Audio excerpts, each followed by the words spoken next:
Hello student, welcome to bio the natural science classes online.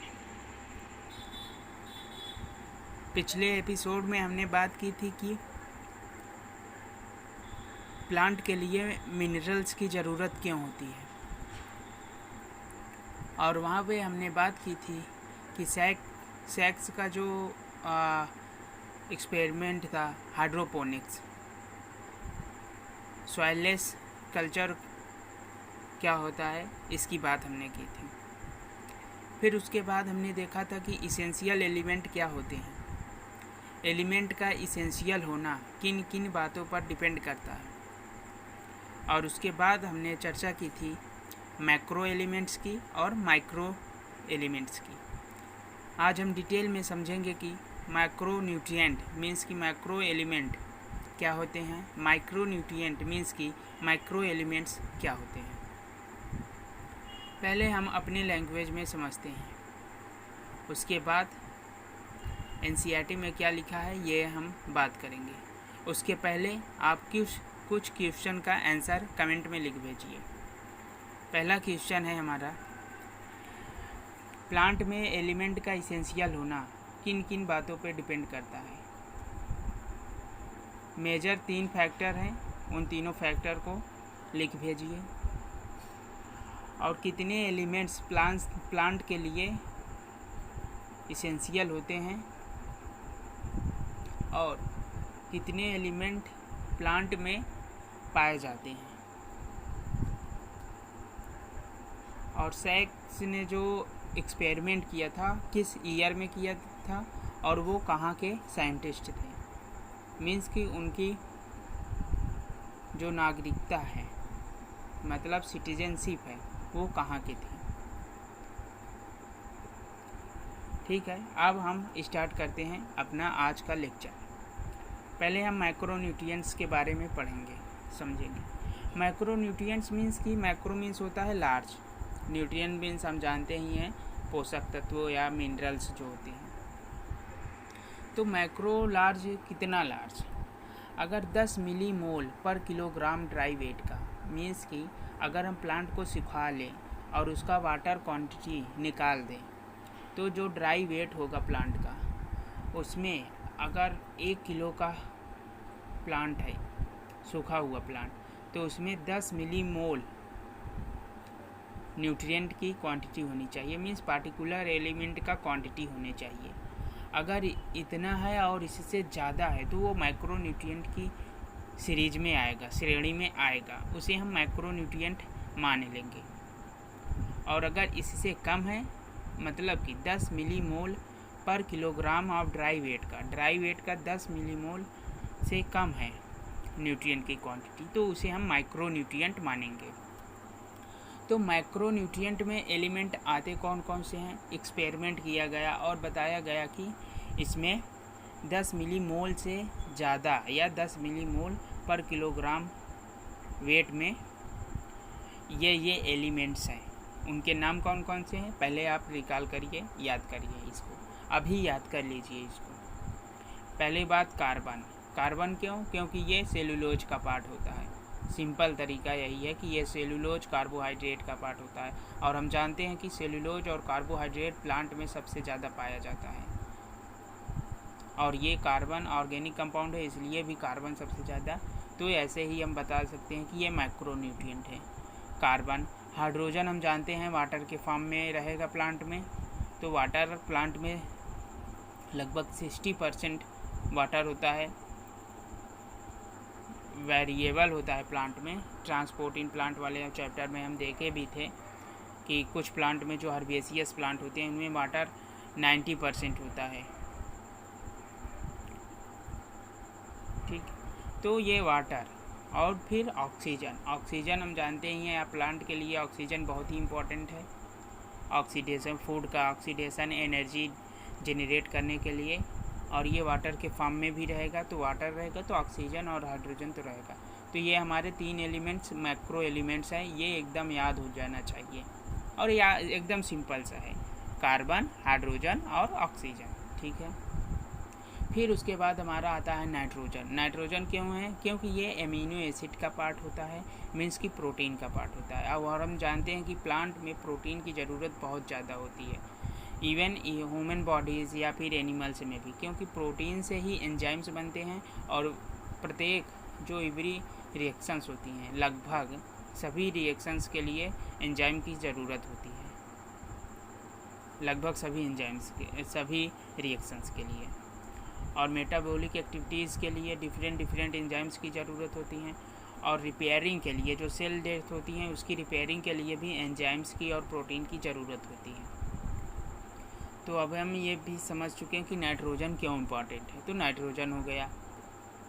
फिर उसके बाद हमारा आता है फास्फोरस। फास्फोरस क्यों? क्योंकि ये न्यूक्लिक एसिड का पार्ट है, और हम जानते हैं कि एवरी सेल्स जितनी भी सेल्स हैं सब सेल में न्यूक्लिक एसिड होगा, तो न्यूक्लिक एसिड होगा तो इसका अमाउंट भी ज़्यादा होगा।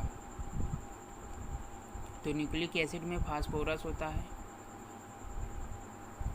ठीक है, तो वहाँ पे फास्फेट के फॉर्म में फास्फोरस होगा, तो फास्फोरस होगा, ये फास्फोरस हो गया। देन आता है सल्फ़र। सल्फ़र क्यों है? क्योंकि ये कुछ एमिनो एसिड का पार्ट होता है, जैसे सिस्टीन, मेथियोनिन, ये दो ऐसे एमिनो एसिड हैं जिनमें सल्फ़र होता है।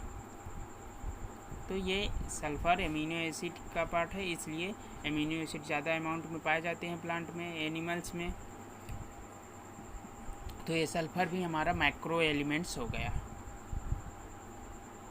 फिर उसके बाद हम बात करते हैं मैग्नीशियम। हम जानते हैं कि जितने भी प्लांट हैं, फोटोसिंथेटिक करने वाले प्लांट या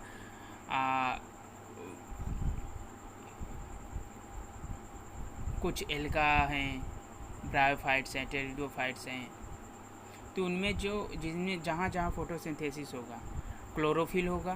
क्लोरोफिल में जो सेंट्रल एटम होता है वो मैग्नीशियम होता है। तो मैग्नीशियम होगा, क्लोरोफिल है तो मैग्नीशियम होना इम्पॉर्टेंट है। तो मैग्नीशियम इस तरह से मैक्रो एलिमेंट की सीरीज में आ जाता है। मैग्नीशियम हो गया हमारा। देन कैल्शियम आता है। कैल्शियम क्यों है? कैल्शियम जो है सेल वाल का जो मिडिल लैमिला होती है, सेल मेम्ब्रेन और सेल वाल के बीच जो मिडिल लैमिला होती है, उसके फॉर्मेशन में कैल्शियम का बहुत इम्पॉर्टेंट होता है रोल। तो जितनी भी सेल हैं उनमें मिडिल लैमिला होगी, तो सभी सेल्स में मिडिल लैमिला होगी, तो कैल्शियम की ज़रूरत ज़्यादा है अमाउंट में। तो कैल्शियम इस तरह से इम्पॉर्टेंट मिनरल्स हो गया। अब हमने कितनी बातें कर ली हैं? कार्बन की, हाइड्रोजन की, ऑक्सीजन की, नाइट्रोजन, सल्फ़र, फास्फोरस, कैल्शियम और मैग्नीशियम। टोटल 8 एलिमेंट हो गए, और एक एलिमेंट और है, 9वां एलिमेंट, जिसका नाम है पोटेशियम। पोटेशियम क्यों? क्योंकि जितनी भी एक्टिविटीज़ होती हैं लगभग उनके लिए वाटर चाहिए, और वाटर के ट्रांसपोर्ट में पोटेशियम का बहुत अहम रोल होता है। आयन जो आयनिक बैलेंस को मेंटेन करने के लिए पोटेशियम की ज़रूरत होती है, और सेल के टर्जिडिटी को भी मेंटेन करने के लिए पोटेशियम की ज़रूरत होती है।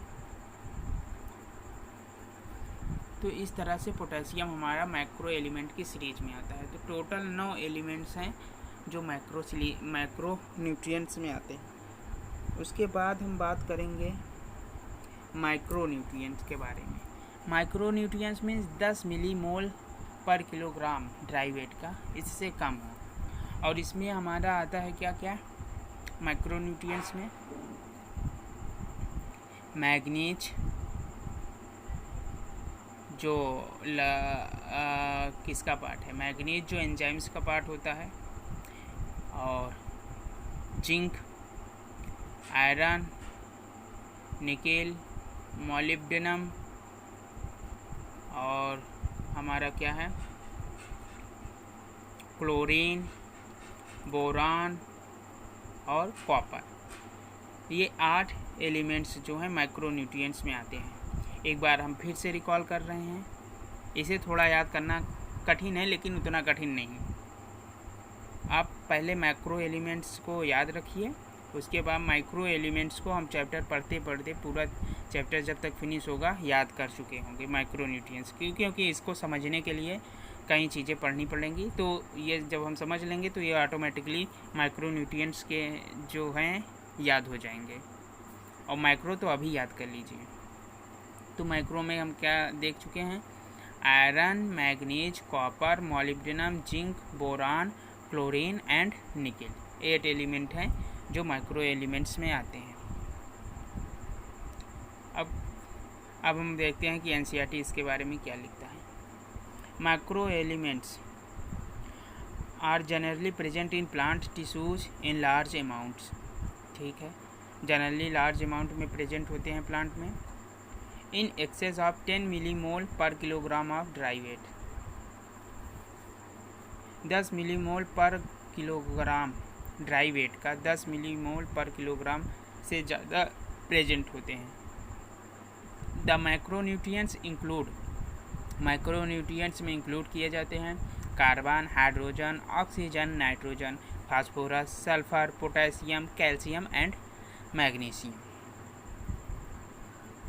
ऑफ दिस, इनमें से carbon, hydrogen, oxygen are mainly obtain from CO2 and H2O, means carbon dioxide और वाटर से कार्बन लिया जाता है।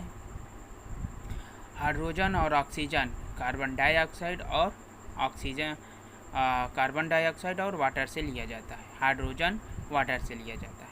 while the others are absorbed from the soil as mineral nutrition। और जो बाकी जो 6 एलिमेंट्स बचे हैं हमारा, calcium, magnesium, phosphorus, nitrogen, sulphur और क्या कहते हैं,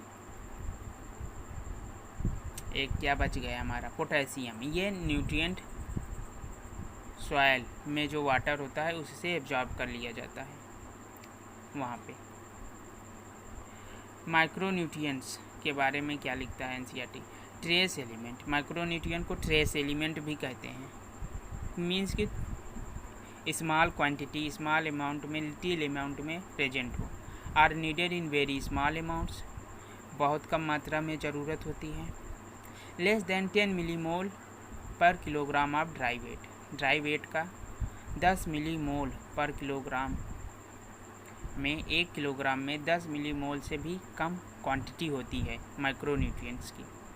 दीज इंक्लूड, इनमें आते हैं, शामिल किए गए हैं iron, manganese, copper, molybdenum, zinc, boron, chlorine and nickel.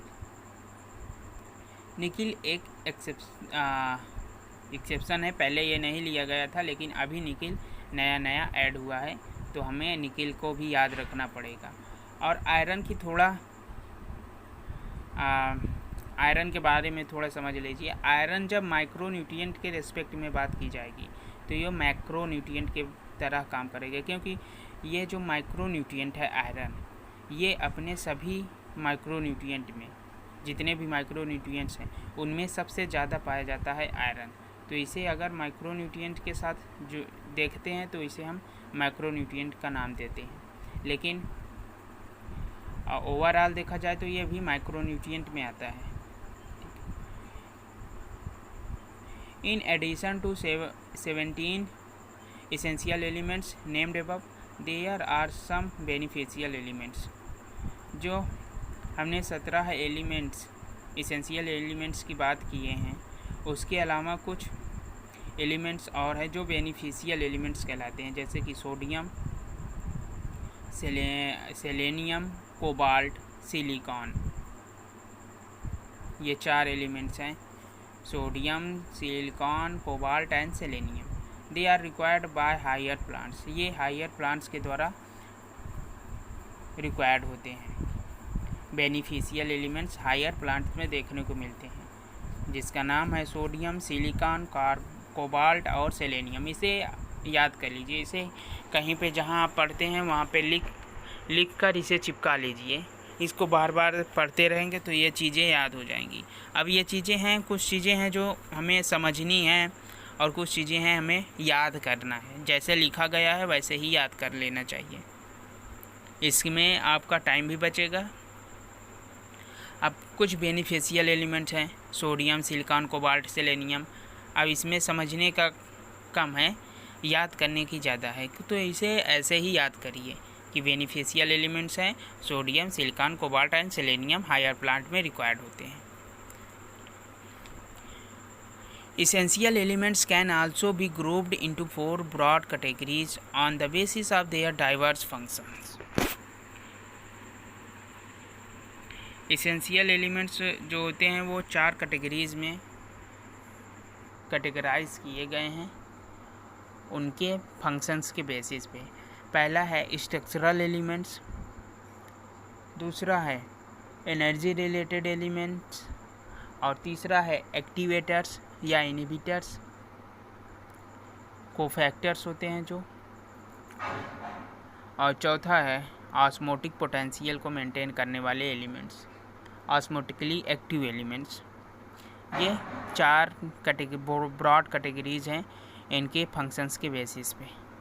हमने क्वांटिटी के बेसिस पे 2 तरह की बातें की थी, मैक्रो न्यूट्रिएंट्स और माइक्रो न्यूट्रिएंट्स। लेकिन अगर फंक्शन की बेसिस पे बात की जाए तो ये 4 टाइप के होते हैं, स्ट्रक्चरल,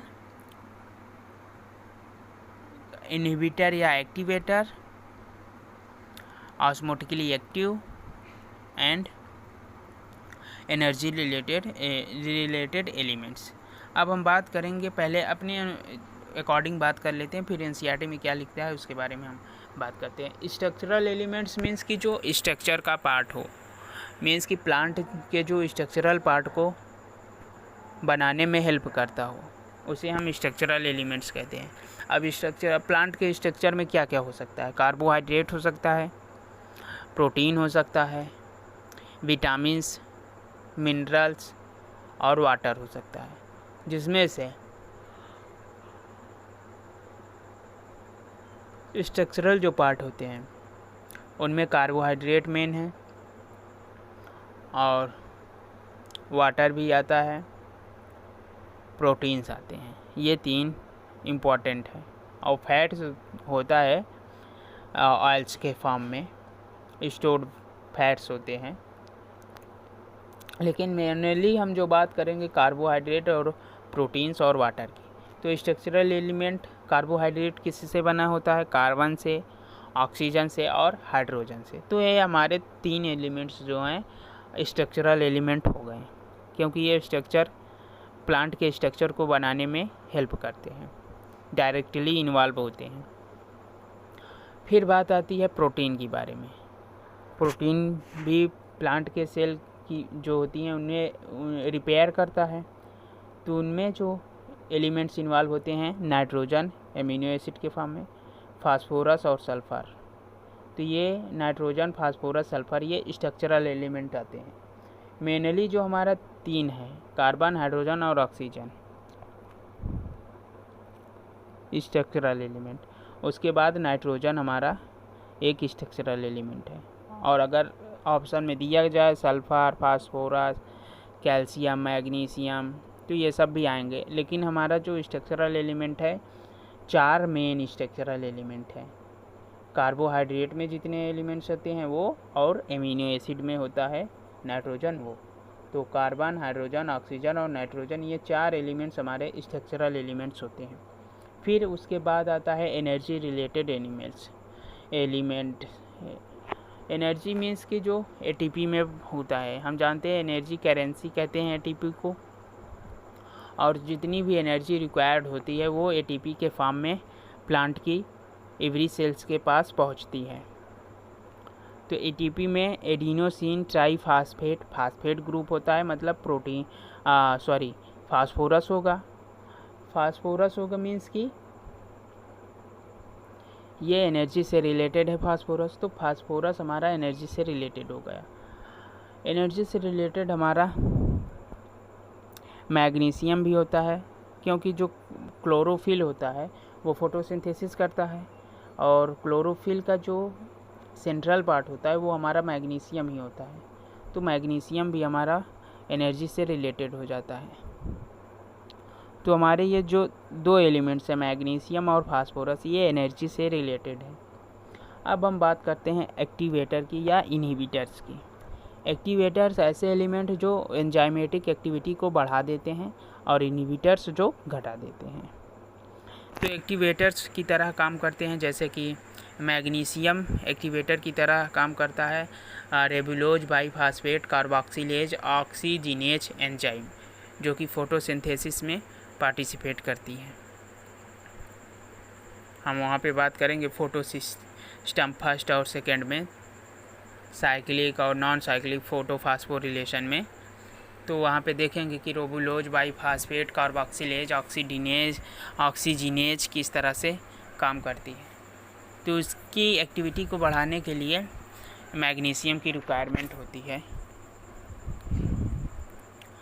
और मैग्नीशियम की रिक्वायरमेंट होती है जो फास्फोइनॉल पाइरुवेट एंजाइम में, फास्फोइनॉल पाइरुवेट कार्बोक्सिलेज एंजाइम में। तो वहाँ पर भी पेप्को जिसे हम कहते हैं शॉर्ट फॉर्म में, उसमें भी मैग्नीशियम की रिक्वायरमेंट होती है। और मैग्नीशियम की रिक्वायरमेंट होती है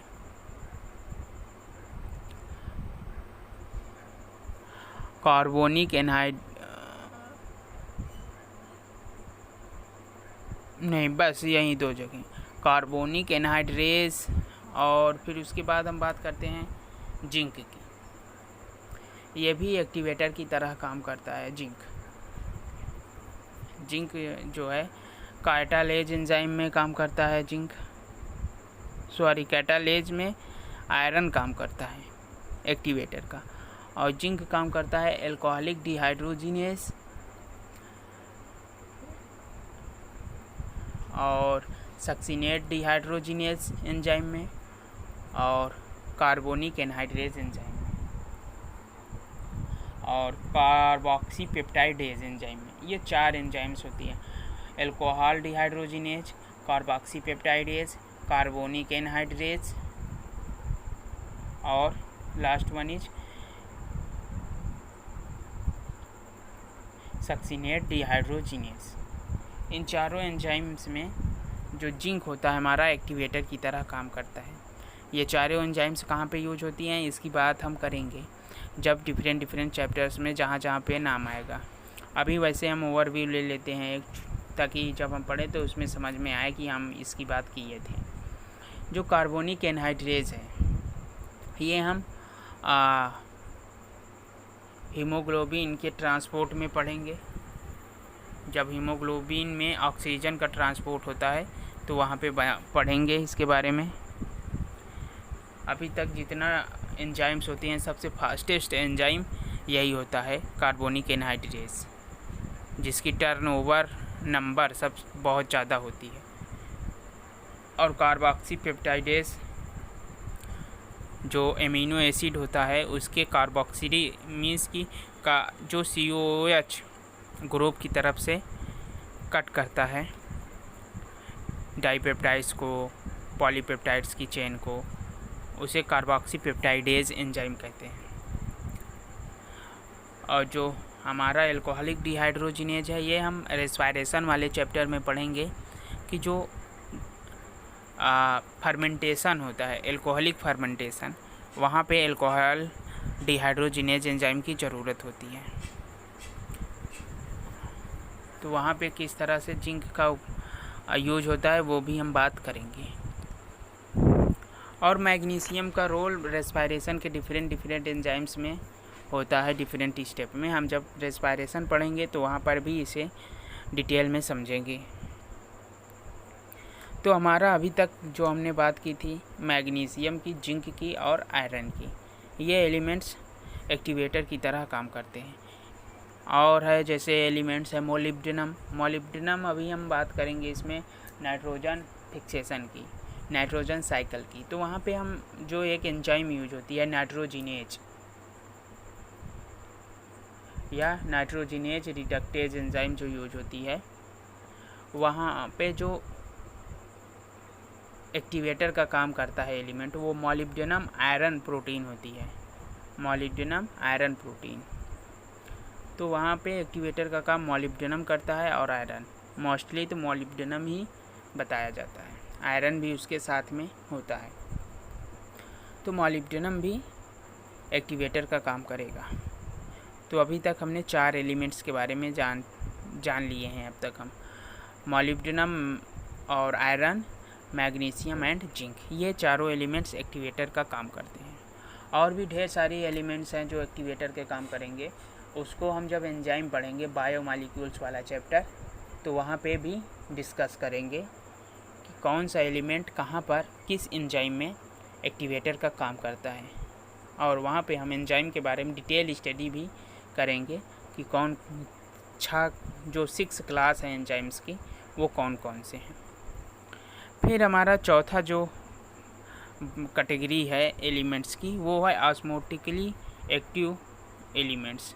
ऑस्मोटिकली एक्टिव एलिमेंट्स का मतलब है कि जो वाटर के कंसंट्रेशन को मेंटेन करते हैं, सेल की टर्जिडिटी को मेंटेन करते हैं, सेल के ऑस्मोटिक प्रेशर को मेंटेन करते हैं, उसे ऑस्मोटिकली एक्टिव एलिमेंट कहते हैं। और इनमें इंक्लूड किया जाता है पोटेशियम को, हाइड्रोजन आयन को और कभी कभी क्लोराइड आयन को भी। मेनली हमारा है यहाँ पे पोटेशियम आयन, जो कि एक मैक्रो एलिमेंट्स है, मैक्रो एलिमेंट्स। और हम जो बात करते हैं हाइड्रोजन की, ये भी मैक्रो एलिमेंट्स ही है। लेकिन जब हम क्लोरीन की बात करते हैं, ये माइक्रो एलिमेंट्स है। इसका रोल बहुत कम होता है, लेकिन होता है। एनसीईआरटी के अकॉर्डिंग हमारे पास पोटेशियम जो होता है वही जो ऑस्मोटिकली एक्टिव है, और हाइड्रोजन भी ऑस्मोटिकली एक्टिव है। ये दोनों एलिमेंट्स मैक्रो एलिमेंट्स होते हैं, और यही मैक्रो एलिमेंट्स ऑस्मोटिक प्रेशर को, ऑस्मोटिक पोटेंशियल को मेंटेन रखते हैं सेल की। तो अब हम बात करते हैं कि एनसीईआरटी इन ब्रॉड कैटेगरीज के बारे में क्या लिख रहा है। Essential elements can also be grouped into 4 broad categories on the basis of their diverse function. Diverse function के बेसिस पे एलिमेंट्स को 4 ब्रॉड कैटेगरीज में कैटेगराइज किया गया है, ग्रुप्ड किया गया है। ये ग्रुप्स हैं, ये कैटेगरीज हैं। पहली categories, essential elements are component of biomolecules and hence structural element of the cells. Essential elements biomolecules के कंपोनेंट होते हैं, इसलिए इन्हें अतः ये स्ट्रक्चरल एलिमेंट्स होते हैं सेल के, जैसे कि carbon, hydrogen, oxygen and nitrogen. और हो सकता है हमारा फास्फोरस और सल्फर भी। लेकिन यहाँ पे 4 एलिमेंट्स हैं, इसे हम याद रखेंगे, carbon, hydrogen, oxygen and nitrogen. Then second point है essential elements that are components of energy related chemical compounds in plants. Essential elements जो एनर्जी रिलेटेड केमिकल कंपाउंड्स से कंपाउंड का कंपोनेंट होते हैं, एनर्जी रिलेटेड केमिकल्स के component होते हैं, जैसे कि मैग्नीशियम एंड फास्फोरस, ये हैं एनर्जी से रिलेटेड। मैग्नीशियम कहाँ देखने को मिलेगा? हमारा क्लोरोफिल में, और फास्फोरस हमारा एटीपी में देखने को मिलेगा। थर्ड कैटेगरीज जो है इसेंशियल एलिमेंट्स दैट एक्टिवेट और इनहिबिट एंजाइम्स। इसेंशियल एलिमेंट्स जो एंजाइम को एक्टिवेट करता है या एंजाइम की एक्टिविटी को इनहिबिट करता है, रोक देता है या कम कर देता है। फॉर एग्जांपल जैसे एलिमेंट है magnesium. Magnesium is an activator for both ribulose bisphosphate carboxylase oxygenase and phosphoenolpyruvate carboxylase. Magnesium ion जो है एक्टिवेटर का काम करता है ribulose bisphosphate carboxylase oxygenase RuBisCO enzyme के लिए और पेप्को एंजाइम के लिए, मीन्स कि फास्फोइनॉल पायरुवेट कार्बोक्सिलेज एंजाइम के लिए एक्टिवेटर का काम करता है मैग्नीशियम आयन। और रेस्पिरेशन के डिफरेंट प्रोसेस में भी मैग्नीशियम का इम्पॉर्टेंट रोल होता है। Both of which are critical enzyme in photosynthetic carbon fixation. जो फोटोसिंथेटिक कार्बन फिक्सेशन की बात करेंगे हम, साइक्लिक और नॉन साइक्लिक फोटोफॉस्फोरिलेशन। फिर उसके बाद हम बात करेंगे कि C3 C4 जो फोटोसिंथेटिक सिस्टम होता है। C3C4 प्लांट के द्वारा जो फूड बनाया जाता है वो किस प्रोसेस से बनाया जाता है, उसकी बेसिस पे C3 कितने कार्बन कंटेनिंग कंपाउंड से बनाया जाता है, उसके बेसिस पे हम बात करेंगे C3C4 प्लांट्स क्या होते हैं। उनमें इन दो एंजाइम्स का अहम रोल होता है, रोबेस्को का और पेप्को का। Zinc is an activator of alcohol dehydrogenase. Zinc alcohol dehydrogenase का एक्टिवेटर है, जो कि एंजाइम है, एल्कोहलिक फर्मेंटेशन में यूज होती है एंजाइम ये। And molybdenum of nitrogenase during nitrogen fixation.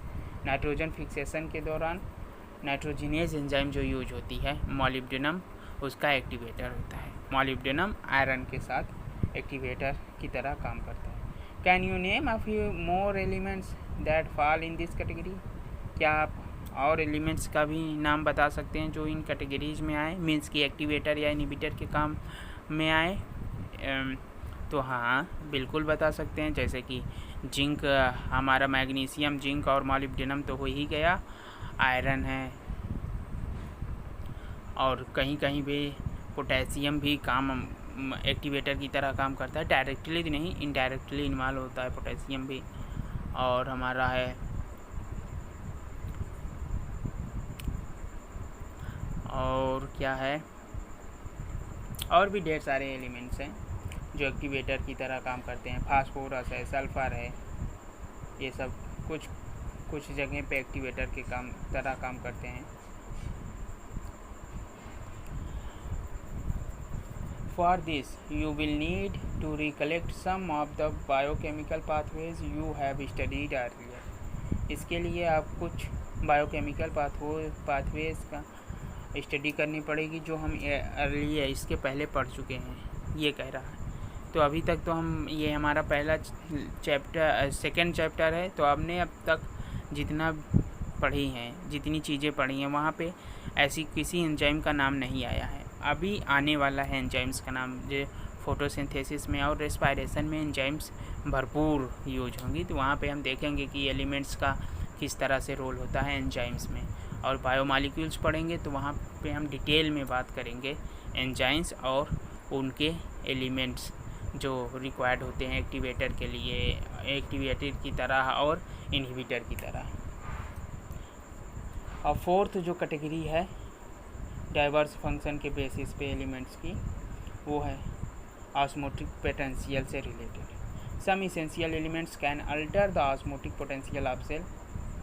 कुछ एसेंशियल एलिमेंट्स ऑस्मोटिक पोटेंशियल बदल देते हैं सेल्स की, और ये मैक्रो एलिमेंट्स होते हैं। इस बात का याद रखिए कि ऑस्मोटिक पोटेंशियल जो बदलेंगे सेल्स का, वो मैक्रो एलिमेंट्स होंगे, माइक्रो नहीं, मैक्रो एलिमेंट्स होंगे।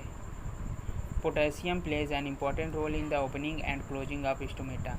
हमने ट्रांसपायरेशन इन प्लांट्स में देखा था कि स्टोमेटा, फोटो एक्टिव स्टोमेटा की जो ओपनिंग और क्लोजिंग होती है, उसके लिए पोटेशियम आयन रिक्वायर्ड होता है और हाइड्रोजन आयन भी रिक्वायर्ड होता है। You may recall the role of minerals as solutes in determining the water potential of cell.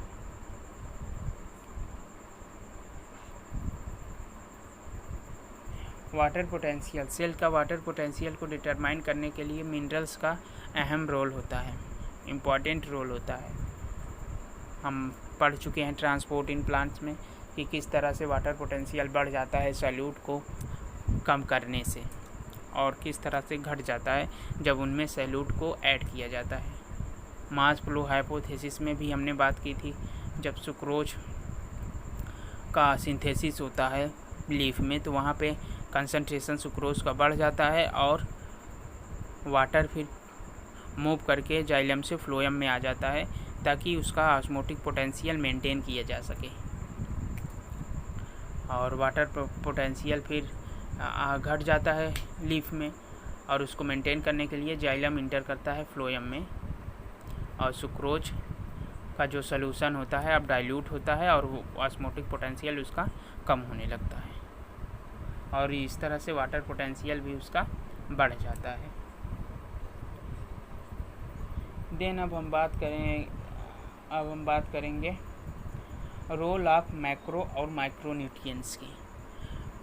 आखिर ये माइक्रोन्यूट्रिएंट्स और मैक्रोन्यूट्रिएंट्स का रोल क्या है प्लांट्स में, इम्पोर्टेंट क्या है, किस तरह से ये काम करते हैं, क्यों काम करते हैं, और कौन कौन से एलिमेंट्स हैं जो एंजाइम्स के लिए, डिफरेंट प्रोसेस के लिए इम्पॉर्टेंट होते हैं प्लांट्स में, डिफरेंट पार्ट के लिए, डिफरेंट प्रोसेस के लिए, different enzyme activity, metabolic activities के लिए एलिमेंट्स कहाँ कहाँ यूज होते हैं, इसके बारे में हम बात करेंगे।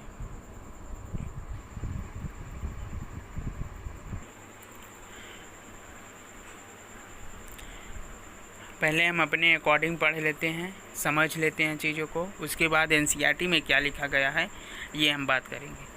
ये आप समझ लीजिए, जो एनसीईआरटी में लिखा गया है मिनरल न्यूट्रिशन में, इससे बाहर कोई क्वेश्चन नहीं पूछा जाएगा नीट में, ये एकदम तय है, क्योंकि ये एक अपने आप में बहुत बड़ा चैप्टर है। लेकिन यहाँ पे जो एनसीईआरटी में लिखा गया है यहीं से डाटा लिया जाता है और यही पूछा जाता है।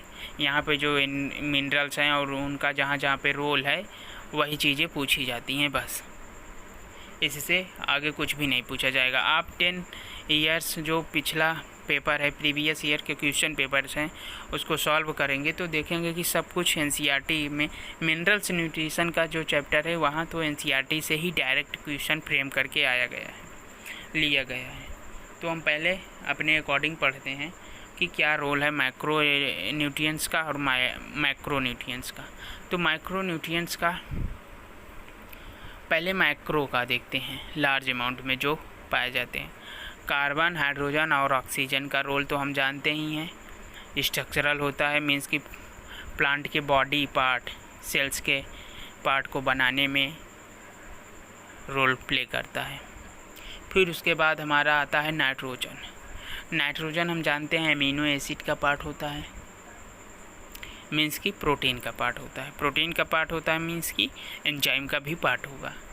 तो नाइट्रोजन हमारा अमीनो एसिड, प्रोटीन और एंजाइम के सिंथेसिस में पार्टिसिपेट करता है।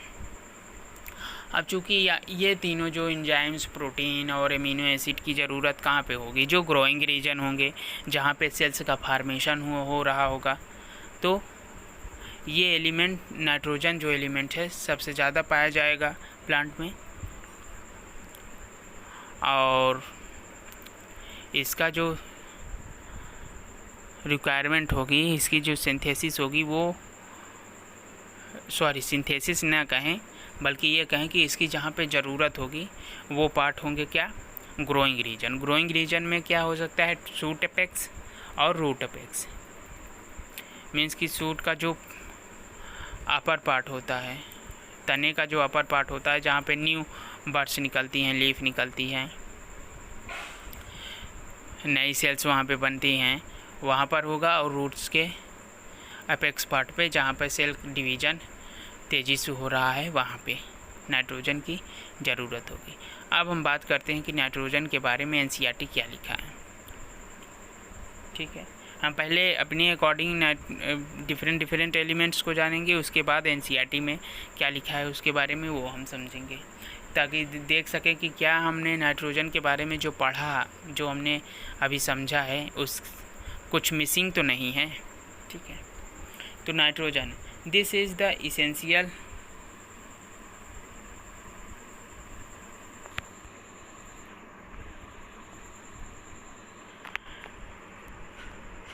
nutrient element required by plants in the greatest amount। Essential nutrient element जो होते हैं प्लांट के द्वारा रिक्वायर्ड, इनमें सबसे ज़्यादा अमाउंट नाइट्रोजन की होती है।